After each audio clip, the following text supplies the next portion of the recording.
ISUOG and the books from which most of the content has been taken. And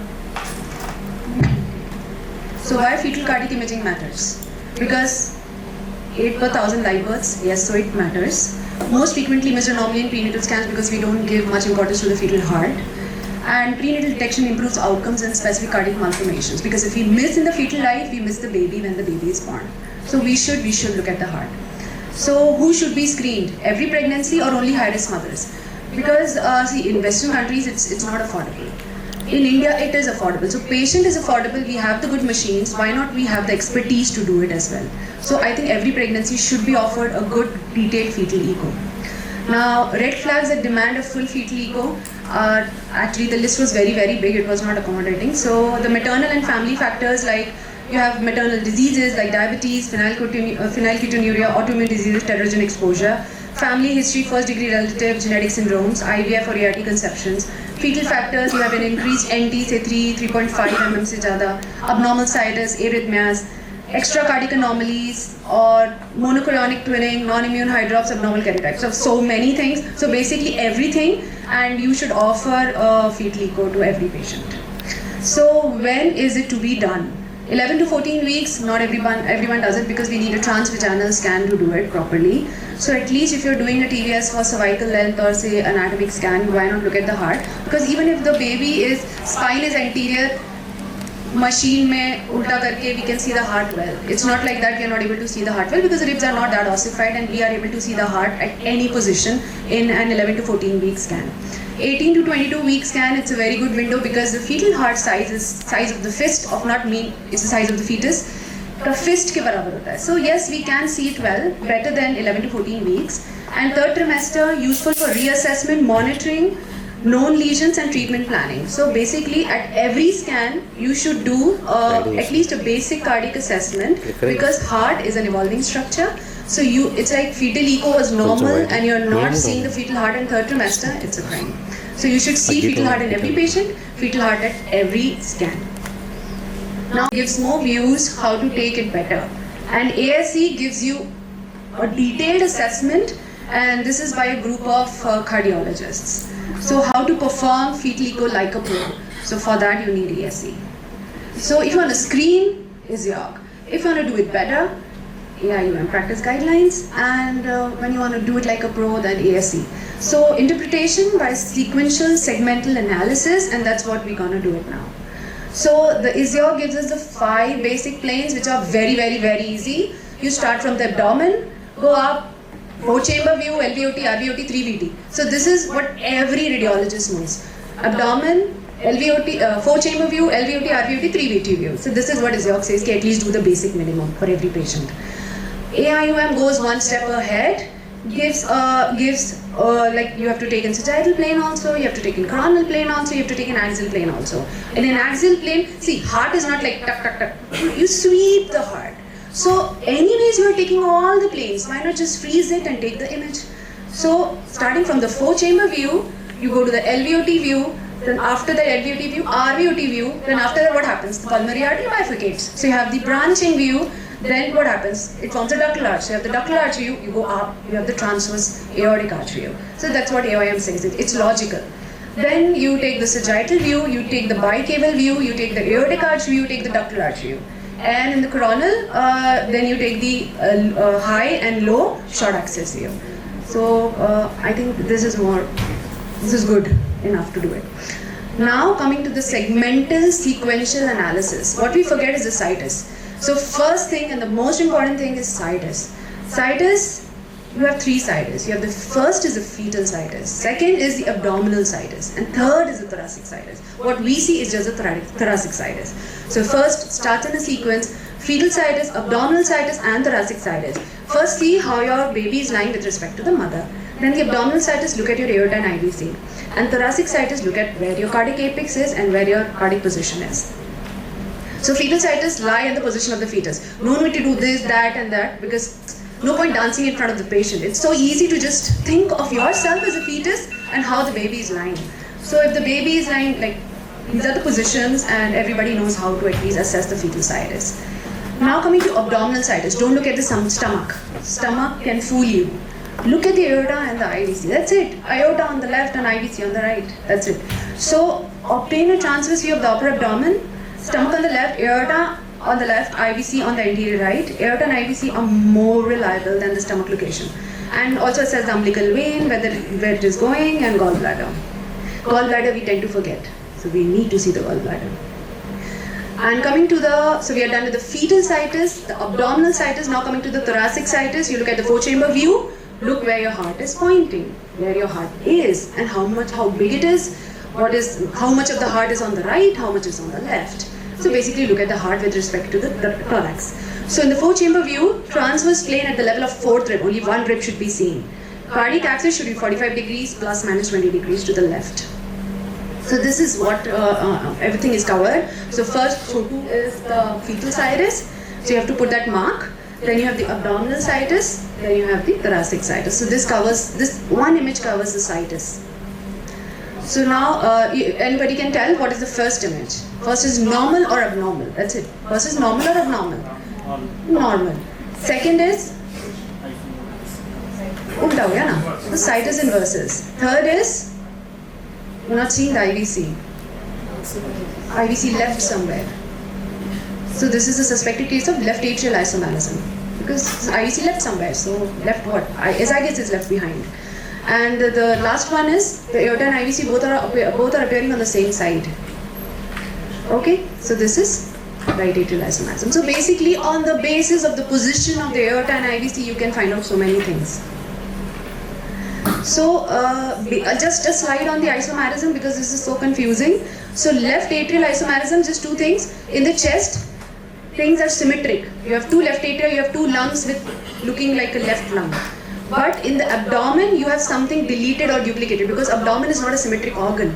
So left atrial isomarism means you have two left atria and two left lungs, but in the abdomen you have something deleted or something duplicated. So what gets deleted in left atrial isomarism? See, IVC left somewhere. So IVC is gone. So you have absent IVC or interrupted IVC with a zygous continuation, and is something duplicated. So you have polysplenia. And similarly on the right atrial isomarism, see, right is not right to have actually. Right atrial isomarism is bad. If you have that, if the baby has that, baby has a major problem. So because it is associated with a number of major congenital cardiac abnormalities like a TAPVC or AVSD. So in right atrial isomarism, you will have two symmetrical right atrias and two right lungs, but in the abdomen you have something deleted or duplicated. So now coming to the sequential segmental analysis, situs is done. Second thing we will do is the venous system. So this is the fetal venous system, which will be covered in detail later. So let's come to the plane. The first plane is you always start with the abdomen. Fetal echo starts with the abdomen, it does not start in the chest. So first plane is the umbilicoportal system. So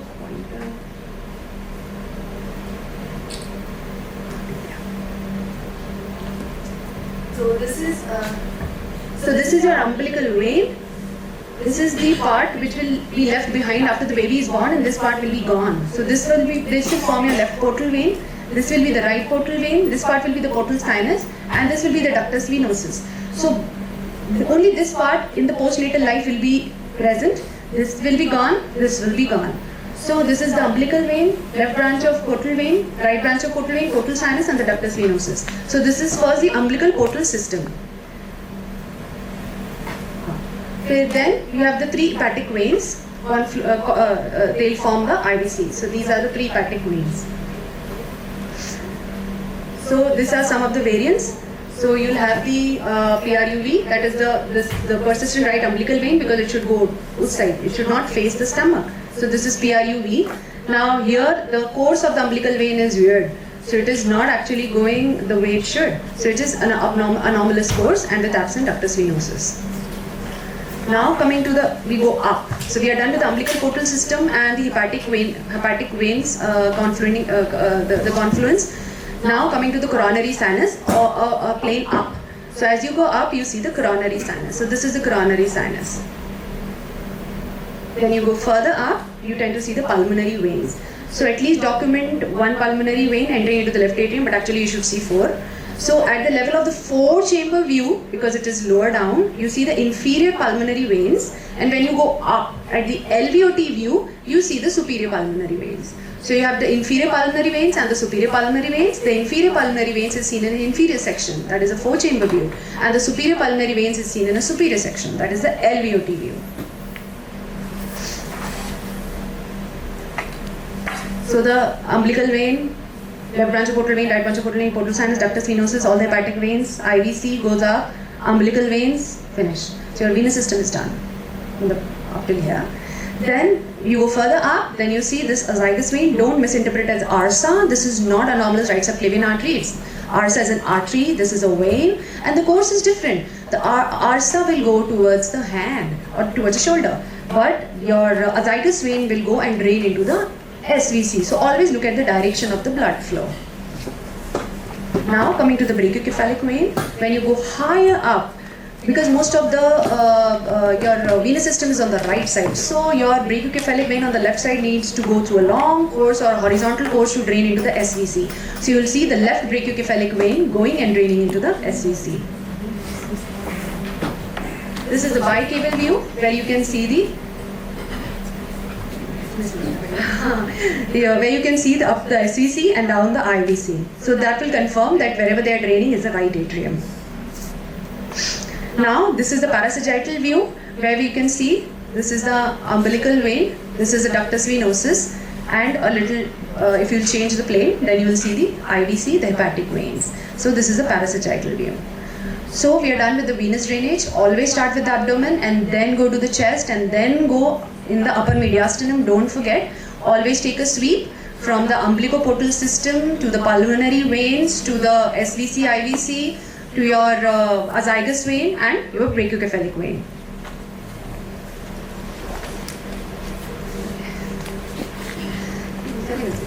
Okay, now coming to the 4-chamber view. 4 chambers, you need to see the 4 chambers. You need to see, always assess in grayscale, color flow and Doppler. Not only grayscale, color flow and Doppler. So why 4-chamber view is essential? Everybody talks about 4-chamber view. That's a basic thing to do because it is easy to obtain.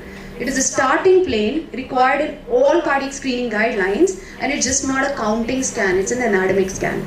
So what does the 4-chamber view shows? So in the 4-chamber view, so you always go from posterior to anterior because you always miss the area over here, that is the area behind the heart. So when you go from posterior to anterior, you see the area behind the heart, then you see the pulmonary veins, you see the left atrium, then the right atrium, the foramen ovale, the septum, the interventricular septum, the AV valve, the ventricular morphology, your pericardium and your lungs. You see everything in a 4-chamber view. So achieving a true 4-chamber view, I told you need to see the one rib, that is the 4th rib, and not many ribs. That means it's an oblique plane. Then the 4-chamber view from all fetal position, whether the baby is teda, meda, ulta, pulta, anywhere, you can see the 4-chamber view. So 4-chamber view can be seen from any fetal position, and you have to see it from all fetal positions so that you can cover every aspect of the fetal heart. Because a apical view almost gives you everything, but there are dropout artifacts. Sometimes septum is not that good visualized. Then you need a basal view because basal view the atria is posteriorly, so you'll be able to see the atria and the AV valves better in the basal view. The lateral view, because the sound waves are falling perpendicular to the septum, so you'll be able to see the septum well. So multiple views are needed for complete assessment. And 2 important things, if you want to look different, you need some X factor. So your left atrium has an X factor, that is the pulmonary veins, and your right ventricle has an X factor called the moderator band. So if you see pulmonary veins entering into an atrium, that's left atrium. If you see moderator band in a ventricle, that means it's a right ventricle. Now coming to cardiac axis and size. So what is the normal axis? 45 degrees plus minus 20 degrees. And if you take the width of the heart at the level of the AV valves, it corresponds almost to the gestational age in weeks at the level of the AV valves if you take the width. So this is the axis. This is normal or abnormal? This abnormal axis, it is 77 degrees. It is totally abnormal. So what is it called? Left axis deviation or right axis deviation?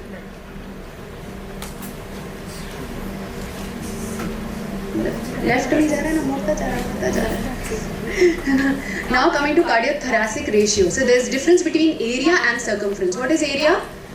पूरा जो बीच में green part है, that whole is the area. And what is circumference? When you just taking the margins of a structure, that is circumference. So that's the difference between area and circumference. So heart area is 1/3 of the thorax and circumference is half of the thorax. right? So cardiothoracic ratio area is 0.33 and cardiothoracic circumference is 0.5. In most of the machines, cardiothoracic circumference is easily given. So this is normal or abnormal. This is cardiothoracic circumference. So how much it is given? It is 64%. So it is more than 0.5. So this is totally abnormal. This is a case of cardiomegaly. So you need to find out the reason why there is cardiomegaly. So why there is cardiomegaly? In the second image there is something really wrong. So MCA PSV has been taken. So why we take MCA PSV? No fetal anemia. So what is the PSV here? It is 70, and what is the standard deviation? It is 1.9 moms. It means it is way beyond 1.5 moms. So this is a case of severe fetal anemia. So this is a patient who will need an IUD. Now the positions. So first tell me what is, first is the normal or abnormal position? First is normal levocardia. So what will be the other one? Sorry. So ये क्या होगा? This will be levo position. This is what apex is pointing towards the right. So this is dextrocardia. The heart is displaced towards the right, but the apex is still towards the left. So this is dextro position, and this is apex is in the center, mesocardia.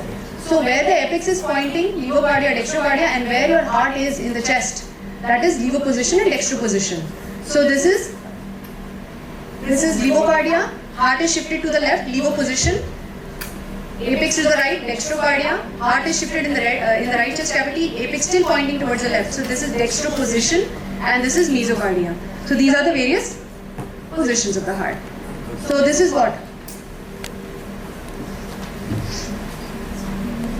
Heart is shifted to left by what? By something. So this is levo position. And what is the cause for levo position? Diaphragmatic hernia. Stomach is sitting next to the heart. So this is a case of congenital diaphragmatic hernia with levo position. Now coming to area behind the heart. So we are done with the 4-chamber view. Now I told you, always start from the posteriorly. Always see the area behind the heart. In the area behind the heart, you have so many things. You have the aorta, the esophagus, the zygous vein. So esophagus is a very, the lumen is not distended unless there is fluid. So even if the lumen will distend, it will distend how much? Almost approximate to the size of the aorta. Means there is enough space just to accommodate one more aorta. Not more than that. So if the space is more, it means there is some problem. So if your retroatrial space is normally narrow, so if it is widens, it always raises the suspicion of TAPVC. So this is the area behind the heart. So aorta is this big vessel which should be seen on the left, a zygous vein to the right, and esophagus here. So if you have aorta to the right, then it is right-sided aortic arch. If you have a dilated azygous vein, almost looking like an aorta double barrel, then you should think of what? Absent IVC or left-sided isomanism. Then if you have a dilated esophagus, it can be an esophageal pouch. If you see stomach over here, then congenital diaphragmatic hernia. If you see anomalous vessels over here, that can be MAPCAS. So much can be seen in this retroatrial space. And if you see a confluent vein, the space is increased, and you see some horizontal vein going here and there, then it can be a TAPVC with a common vein. So what is the abnormality here? This space appears increased or normal. This is aorta. ऐसा लग रहा है 3 aorta आ जाएंगे. So the space has increased. So there was some common vein. See, this common vein is not seen just putting like this. We need to search for this. So we searched for it and we found this common vein, and that vein, the draining vein was going below the diaphragm. So this was a case of a infradiaphragmatic type of TAPVC. Look at the color flow, where it is going, whether it is going up or down. Obviously, it piercing the diaphragm and going down. So it is a case of TAPVC. Now look at the pulmonary veins. So we are done with the area behind the heart. Look at the pulmonary veins. Inferior pulmonary veins is seen in what section? 4-chamber view. And superior pulmonary veins is seen in what section? LVOT view. So this is the superior pulmonary veins and the superior pulmonary veins and the inferior pulmonary veins. And this is the flow. Not to be taken all the time. So when do we take it? When do we take a spectral Doppler in a pulmonary vein? When you want to prognosticate some conditions, because you want to see whether there is some pulmonary veins are draining into left atrium. So if there is pressure in the left atrium because of some reasons, what will happen to the pulmonary venous flow? There is a problem. It will not be normal. So if there is abnormal flow in the pulmonary venous drainage in a congenital cardiac anomaly, then you suspect that this baby will go into problem as soon as the baby is born. Why? Because the foramen ovale is restrictive. Because what will happen? Left atrium, if the foramen ovale is not restrictive, what will happen? If the pressure will increase, it will decrease through the foramen ovale. But if the foramen ovale is closed or small or restricted, what will happen? The left atrial pressure will increase and that backflow will be inside the pulmonary veins. And that pulmonary vein drainage will change. So you will have anomalous drainage, anomalous waveforms. Now coming to the atria. So I told you, X factor is in the left atria. When you see pulmonary veins draining into some chamber, that is a left atria. So left atria is the most posterior cardiac chamber, identified by drainage of the pulmonary veins, and the foramen ovale flaps into what? It flaps into right atrium or left atrium? Left atrium. Why it flaps into the left atrium? Because the blood from the umbilical vein through the ductus venosus goes into the right atrium and wants to go directly into the left atrium so it can go in the systemic circulation. Right? So it flaps into the left atrium. It should not flap into the right atrium and flap into the left atrium. So right atrium, it is right of the left atrium, communicates via the foramen ovale and it has SVC and IVC. So venous system helps us to actually find out the chambers. So this is how it actually looks in the dissected specimen. So you have that irregular, corrugated, dirty looking right atrium and a very smooth looking left atrium. And in between is the septum. You can see pulmonary veins draining into the left atrium. Then you see tricuspid valve down and mitral valve there. So tricuspid has a more apical, means it's more down than the mitral valve. And you see right atrial appendage, how it's looking like a triangle. It is pyramidal shape, whereas left atrial appendage is like a finger. So, as soon as we see atria and ventricles, what we see? Atria is small and ventricles are big. When we tell our children about what is heart, we see atria are small, ventricles are big. But when the AV length ratio changes, means the atria looks bigger, almost equivalent to the ventricles, then again there is some problem. We can suspect AVSD. Now coming to foramen ovale, where should it flap? It should flap in the left atrium. It should flap in the left atrium, and it is seen very good in the left 4-chamber view. Should always put color and see the direction of the flow where it is going.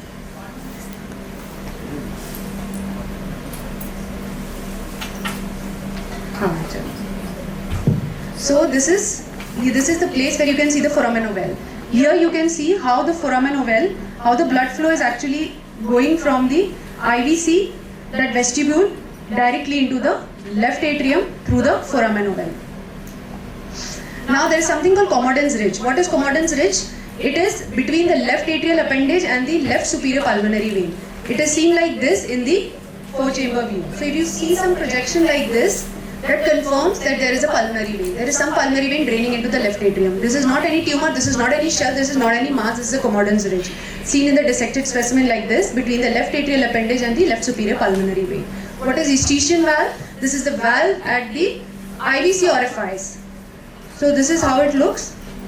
You can see that valve flapping. Oh, see, IVC meets the hepatic veins, it meets the ductus venosus and into the common chamber, that's called the vestibule, and that vestibule opens into the right atrium. And there is a flap there, that is called the Eustachian valve. There is something called Thabesian valve, that is seen at the coronary sinus ostia. That is a valve of the coronary sinus. Basically an elevated endocardium. So this is the 4-chamber view showing the coronary sinus. Now what's an atrial appendage? We know the right atrial appendage is triangular shape, the left atrial appendage is finger-like. So in the first you can see the triangular right atrial appendage, and in the other image you can see finger-like left atrial appendage. Now coming to the AV valves, I've already told you the tricuspid valves are more apically located than the mitral. That's all you have to see. That is, the tricuspid valve is more, it is 3 leaflets. Tricuspid valve is more apically, mitral valve 2 leaflets, and the mitral valve, what will attach to the valve leaflets? The chorda tendineae. So one important thing you have to remember is the chorda tendineae of the tricuspid valve goes up to the apex, which you can see in the second image, right? It goes up to the apex, whereas The chorda tendineae of the mitral valve leaflets, there is no, first of all, there is no septal attachment, and they attach to the papillary muscles directly. There are two papillary muscles in the left ventricle. So this is the dissected specimen. Now, color through the valves. See, valves, what they do, they have some work. We have to demonstrate that work. We need to show the color flow. So is there color flow to the mitral valve? See, this was almost looking like okay on a grayscale imaging. This because it was given actually when the patient came to us, it was given as actually a normal heart. If you had put the color flow, what you can see, the flow is not entering the left ventricular cavity. So there is restricted flow in the left ventricle. Mitral valve is not opening अच्छे से. So when we did a proper scan, we found out that there was actually moderate to critical aortic stenosis with post-stenotic dilatation, and there was pressure rising inside the left ventricle, and the mitral valve flow was obstructed. Now coming to the crux of the heart. So crux is where everybody shakes their hand. So the tricuspid valve, the mitral valve, the septum primum. This is the septum primum, and this is the this is the septum primum, and this is the interventricular septum. And here there is a connection between this is what the left ventricle, and this is the right atrium. So this whole thing is the crux. We need to demonstrate this in every case. So what is this? This is normal or abnormal? Is the crux present? Is the crux present in this? No. And do the valves are in the same line? No, not at all. So in this, they are appearing in the same line, and there is no crux. So this is the case of ABSD with radial ring. Now coming to ventricles. How do you identify ventricles? One important thing. Right ventricle X factor is moderator band. It is very rough. Why? Because it has to take so much effort to pump the blood in a fetal circulation. So there's so many muscles and trabeculations inside the right ventricle. This left ventricle is very simple. So this is how the ventricles look. So the right ventricle looks so dirty, and the left ventricle looks kind of smooth. The tricuspid valve is more apically located. The mitral valve is more basally. So these are the views where we can see the anatomy of the ventricles, and this is a low short axis view of the heart. I told you according to AIUM you have the low and high short axis view of the heart. So this is a low short axis view of the heart, showing here you can see the ventricular contractility, the septal thickness, all that you can see over here. Now what is ventricular looping?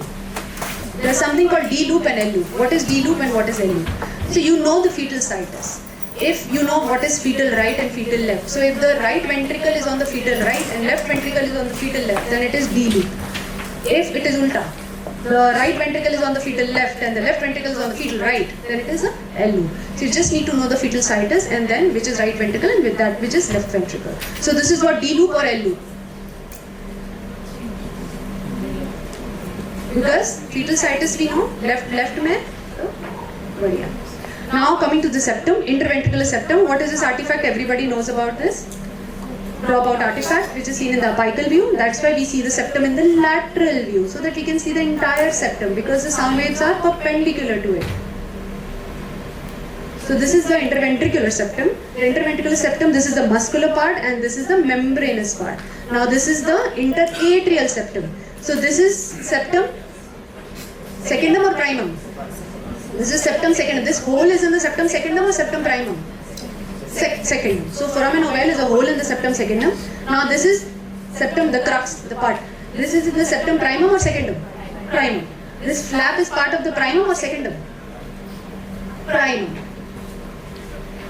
So two things for secundum, for septum secundum, and two things for septum primum. That is a flap of the foramen ovale, septum primum. This part is septum primum. Upar wala part is the septum secundum, and this hole is in the septum secundum. So this is what? Can you see the flap? Foramen ovale? No. Widened gap. Septum secundum ही नहीं दिख रहा है. So this is a case of ASD. So what is this? This is a proven case of PSD. Now variations. Can you see this is normal fluid or abnormal fluid? You can see fluid in the pericardial cavity, but it should not surround whole of the heart. It should not be very thick. So this, and on color flow, some people label it some vascular channels. No, because it's a fluid, it will go up and down, up and down. So on color flow, you will see the movement on the color. So, so thin pericardial rim, that is less than 2 mm, is normal. pericardial fluid more than 4 mm or circumferential or associated with fetal high drops is pathological. Echogenic intracardiac focus. So because this is one of the most common indications for fetal echo, each should give in every patient. So that at least the patient will come for fetal echo. Okay, now linear insertion of the valves. Tricuspid valves should be more apically inserted. But can a normal fetus have linear insertion of the valves? This was a normal fetus. So yes, you can see linear insertion of the valves in a normal fetus also. Document the crux, document the interatrial septum, document the ventricular septum. Everything is okay, then what is the problem? They can attach wherever they want. Ventricular disproportion. This is significant or not significant ventricular disproportion? Looks right looks big, left looks small. I also get significant. I also give coarctation of aorta. Can you see that small vessel? Right? I gave it as coarctation. But the baby was totally normal at birth. Even everything, because if I'll give like this, they'll start prostaglandin infusion. They started prostaglandin infusion. But nothing happened, the baby was all well. So, see, overcalling coarctation at times can happen. So, ventricular disproportion, right ventricle to left ventricle width ratio. Width ka ratio lo na. More than 1.3 mild, more than 1.5 strongly suggests that there is significant disproportion, right? So now coming to the great arteries. Now the LVOT view. So LVOT view is left ventricular outflow tract view. So here you'll have just document the septal aortic continuity and the mitral aortic continuity. That's it. Septal aortic continuity and the mitral aortic continuity in the LVOT view. Always use the color flow because at times you might miss perimembranous VSD, but you can see the color going here and there. So you can actually find it out. So this is LVOT long axis view.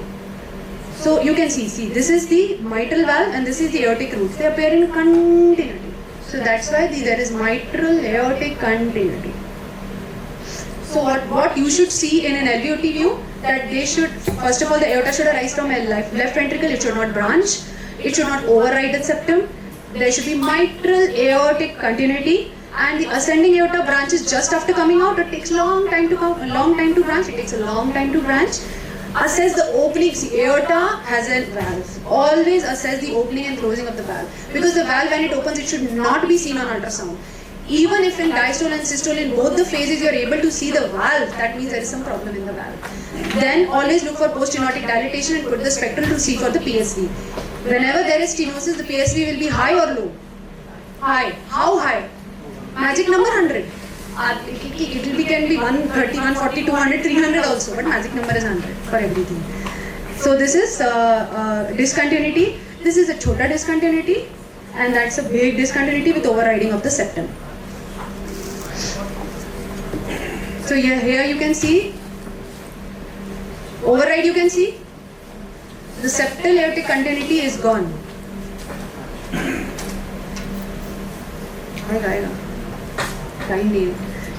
So here the septal aortic continuity is gone. There is overriding of the aorta. So then always find out where the second vessel is. If you are able to find out, it's well and good. Look at the size. That's the pulmonary artery. Look at the branching, and then everything else they'll take care. Then always use a spectral Doppler. I told you this is a case where there is stenosis at the level of the aortic valve and the PSV was very high, reaching almost up to 120. So it was actually mild stenosis. Now RVOT view, I'll just show the views.